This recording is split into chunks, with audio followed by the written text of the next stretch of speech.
Hey everybody, it's Mattie here with Altcoin Buzz with you on this Tuesday, and I hope you're having a very nice one so far. Ethereum is up 8% along with many other altcoins. We'll let you know why that is. It has something to do with the CFTC. We have updates about Chainlink that you're going to want to stick around for. Safex is in the news, as is Crypto.com. And then we have this new listing that is up 850%. Not a whole lot of information on it. It's called Japan Content Token. We'll briefly look at what that is all about and then take a look at this Bitcoin price analysis on altcoinbuzz.io by Robert. But as I said, things are up very nicely at the time of this video. Bitcoin really just shy of $6,000 at $5,926, at least at the time of this recording.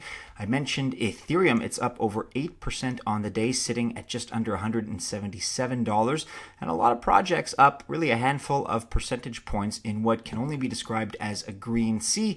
Total market cap is at $187 billion today, up 4.8% in the last 24 hours. And here's a potential explanation on altcoinbuzz.io as to what may have sparked this most recent surge. So CFTC may approve Ethereum Futures. Ethereum surges 8%, article by Annie.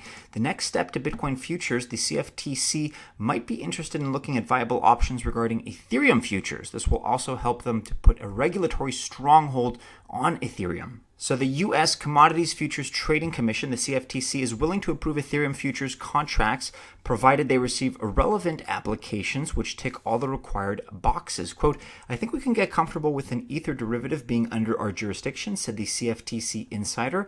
A derivatives exchange comes to us and says, we want to launch this particular product. If they came to us with a particular derivative that met our requirements, I think that there's a good chance that it would be allowed to be self-certified by us, he added. It is rumored that the CBOE, that's the Chicago Board Options Exchange, may be gearing up to offer Ethereum futures. Now, I can understand how some of you may be against this. You all remember what happened. Most of you, I assume, remember what happened when Bitcoin futures were offered. There was a pretty significant correlation with a decline in the market from the all-time high in December of 2017.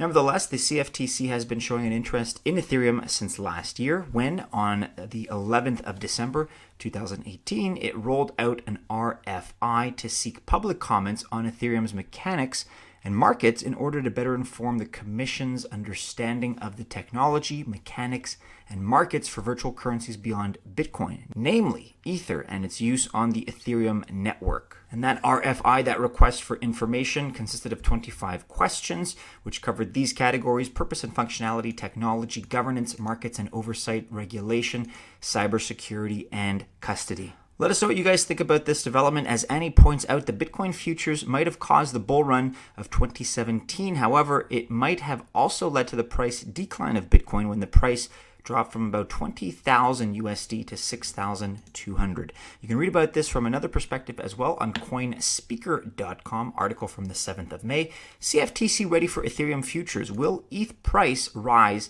to $200?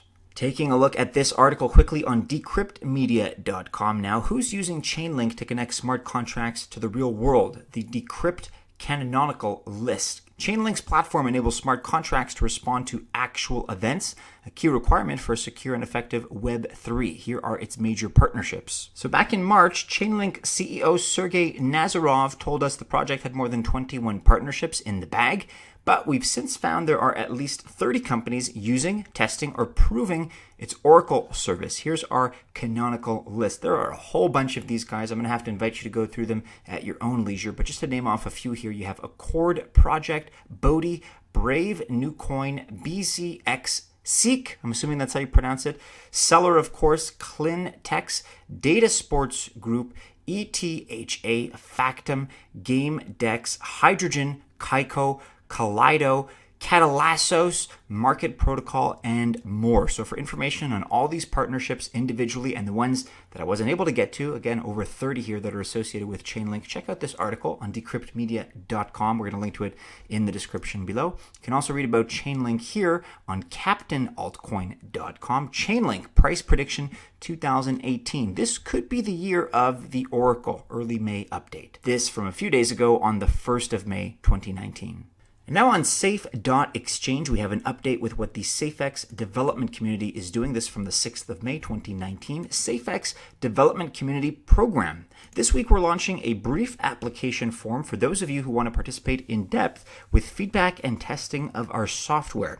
Usually, we used to turn to Balk and Newham staff to test new software, though these tests are too perfect since the team is thoroughly configured for our software. That said, we would like to expand our reliable testing group to members of the Safex community. This is an engaging position where members are expected to be active and respond to inquiries or tests within days. Tests would consist of publicly available code, and feedback would be expected promptly so that development can progress and act upon it. They will also include feedback on concepts related to application flow. So the Safex Marketplace Proof of Concept. The team continues to integrate the full system for token locking, unlocking, fee generation, calculation, and claiming. Concluding this test, we will be developing the user flow of the marketplace, having established the scripting pattern on the token locking system, which is not subjective. It can only work one way. The significance of making user stories is to direct the next stage of development resources most effectively that gives us a usable marketplace within the following months. This is what the past week task list completions look like. So number 1, implement node printout of lock tokens and collected network fee, implement wallet token lock command, implement wallet donate cash to network command, update wallet handling of special kind, update balance calculation including lock tokens, and implement wallet unlock token command. Other updates here from safex.com if you're interested in what they're up to. We'll link to this in the description below. Quick update here for Crypto.com, this from April 2019. This may be our most exciting month yet. Before we get into the momentum of the path ahead, we would like to share some of the defining moments for Crypto.com in April. So first of all, USD bank transfers are now available. Number 2, you can own and run Council Node in order to get 12% rewards. You have faster Bitcoin withdrawals, which are now live. Crypto.com joined Masari's disclosure database. And you have multiple listings on the Crypto.com wallet and card app. Check out this article for more updates, including the very exciting CRO listing on DDEX. In other news, we have this Japan Content Token, JCT, which is up a whopping 850% over the last 24 hours. It's currently sitting at 41 cents, market cap of $11,600,000 at the time of this recording. None of this, guys, that we're about to discuss is financial advice because we really don't know a whole lot about Japan Content Token. It's just something that, as you can see, skyrocketed in a very short period of time. And so, we want to take a look at it and explore a little bit further. We were only able to really find this piece here on medium.com. Tomochain, Japan Content Token Partnership announcement. This is from March 21st, so a little while ago. It wouldn't have affected the price just the other day, but nevertheless, Japan Content Token provides a custom platform that allows visitors, especially from overseas, to access and experience a unique Japanese culture via a huge source of content created by users.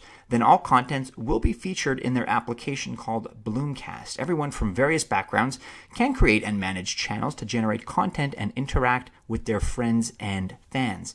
Bloomcast facilitates multiple ticket issuance steps, including buying in bulk and sales. Especially, the JCT platform also allows users to buy ownership and resell tickets at ease. So again, we're not encouraging or even suggesting anybody goes out and FOMOs into this project, but hey, when something jumps 850%, well, now down quite substantially, down almost 10 cents in that transition, we just want to make sure that this is highlighted and it's something that we're discussing. Again, I would not rush into this if I were you. That's just my personal opinion. It's not financial advice, but there it is. That's the limited information that we have at the moment.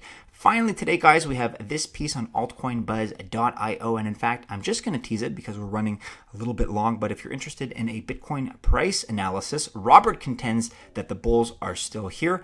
Bitcoin could set higher highs followed by a major correction. The pattern that we are seeing now mostly occurs in bull markets. To get Robert's full takes and all the analytics and metrics that back it up, check out this article again on altcoinbuzz.io. That about rounds it out, everybody. Do be sure you're following us on all the regular social media and keep checking back into our website. Of course, altcoinbuzz.io for all the latest updates and developments. Hey, if you enjoyed this video, make sure you like, subscribe, share, and hit the bell to receive notifications. I wish you only the very best if you choose to invest on this Tuesday, members of the Altcoin Buzz Army. But hey, enjoy your day. Maybe it's your evening, maybe it's your morning, wherever you are in the world. But as always, we do hope to see you again soon in our next video. Take care, everybody.